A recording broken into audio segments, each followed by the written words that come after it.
Welcome to Knowledge Hub. Please subscribe and hit the bell icon for more breaking updates. A $350 billion South Korean investment in the U.S., once hailed as a diplomatic and economic breakthrough, now teeters on the brink of collapse. The deal, meant to create thousands of American jobs and secure critical supply chains, has run into a fundamental dispute over its structure. What began as a symbol of trust between allies has devolved into tense negotiations and public uncertainty.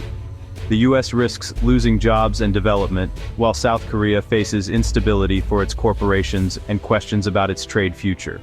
As deadlines loom, both sides are under pressure, but a simple solution remains elusive.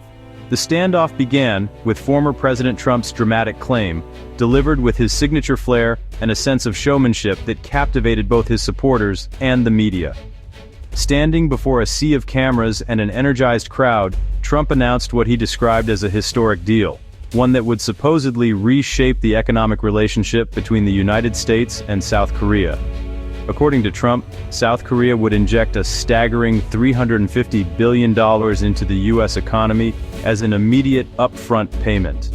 The figure was eye-popping, and the idea of such a massive sum arriving all at once made headlines around the world. It was a bold promise, one that played well to audiences eager for signs of American strength and economic resurgence. Trump's framing of the deal set expectations sky-high, painting a picture of a sudden financial windfall. The narrative suggested that the U.S. would receive a huge cash infusion overnight, rather than a carefully structured, phased investment spread out over many years. This portrayal, while dramatic, was far removed from the complex reality of international economic agreements. This narrative, while politically powerful and effective at rallying domestic support, boxed South Korea into an impossible position. South Korean officials were left scrambling to respond to expectations that simply didn't match the actual terms or timeline of the deal. The deal was meant to rebalance trade, strengthen economic ties, and encourage the onshoring of critical industries to American soil. However, the focus on a lump sum payment ignored the true nature of such investments, which typically involve years of planning, construction, and gradual capital flow through private sector projects. In reality, these deals unfold over years, with investments materializing through a series of corporate projects, joint ventures, and infrastructure developments, not through a single government check or immediate cash transfer. The process is complex, involving negotiations, regulatory approvals, and market forces. The mischaracterization of the deal fueled diplomatic friction.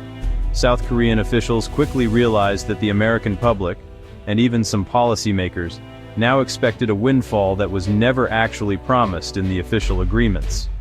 This misunderstanding put immense pressure on both sides, complicating further negotiations and straining the alliance.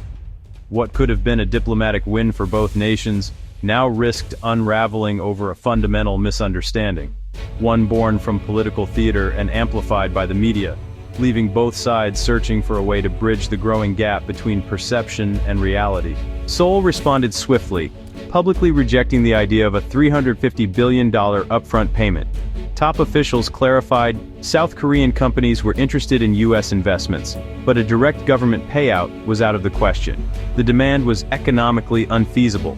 Such a sum would drain national reserves and budgets. South Korea insisted on a gradual, corporate-driven investment, not a state-to-state transfer. This public pushback escalated the dispute, turning private tension into a diplomatic standoff. With both sides entrenched, the very foundation of the deal was now in question. South Korea drew a clear line. It valued the alliance, but not at the cost of economic irrationality. At the heart of the ongoing negotiations lies a complex trade-off. The United States would significantly reduce tariffs on a wide range of South Korean goods, opening its markets and making it easier for Korean products to compete on American shelves. In return, South Korea pledged to channel massive investments into American industries, promising to inject fresh capital, create new jobs, and revitalize sectors that have struggled in recent years. The logic was simple. Lower tariffs would supercharge South Korean exports, allowing their companies to expand their reach and strengthen their global presence. Meanwhile, the U.S. would benefit from a surge in manufacturing activity, with new factories, expanded assembly lines, and a boost in employment for American workers. However, the real sticking point is the delivery of the promised $350 billion investment. Both sides agree on the number, but not on the method. The U.S. government is pushing for a centralized, government-backed fund, an approach that would guarantee oversight, transparency, and a clear timeline for the investments. South Korea, on the other hand, prefers a more gradual approach, envisioning a decade-long series of corporate investments led by private companies and market forces rather than government mandates. This fundamental clash in strategy has led to a deadlock, with negotiators unable to bridge the gap between Washington's desire for certainty and Seoul's preference for flexibility. The stakes are high. If no compromise is reached, the threat of tariffs snapping back into place looms large, potentially reigniting a trade war and undoing years of progress.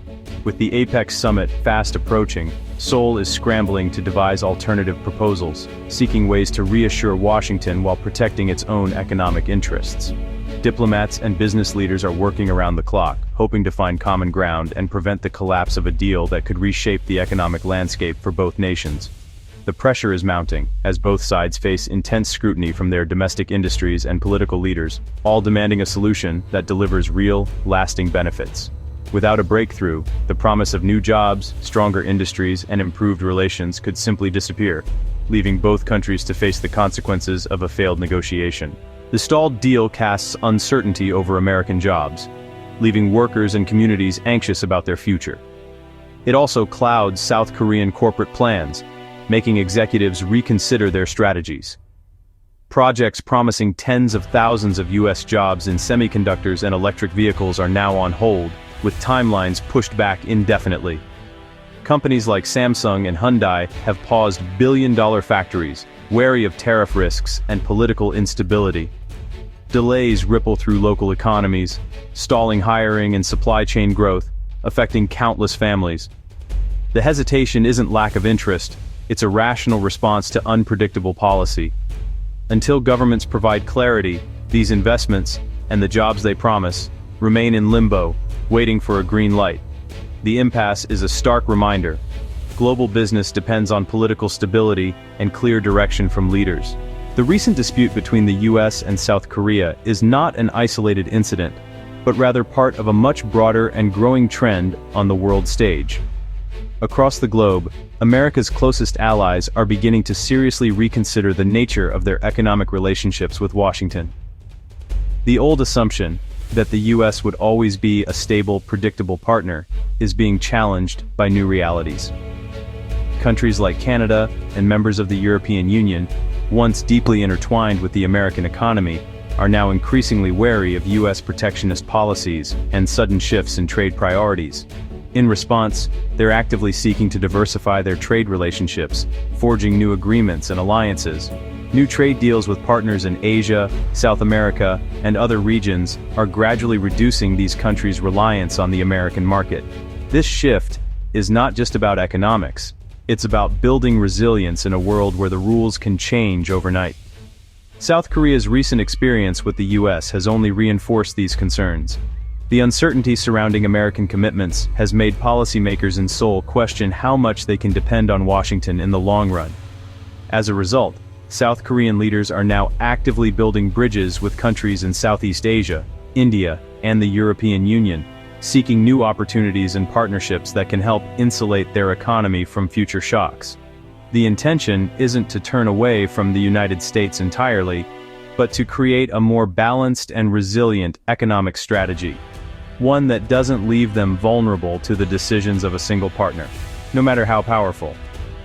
This global shift marks a significant turning point.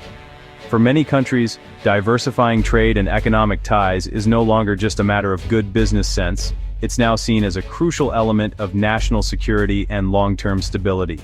Quietly but unmistakably, America's once unchallenged central role in the global economy is being redefined, as nations adapt to a new era of uncertainty and opportunity. If allies succeed in diversifying, the U.S. could face isolation, less foreign investment, slower growth, and diminished global influence. Economic ties underpin diplomatic alliances. As partners look elsewhere, America's ability to lead and build coalitions weakens.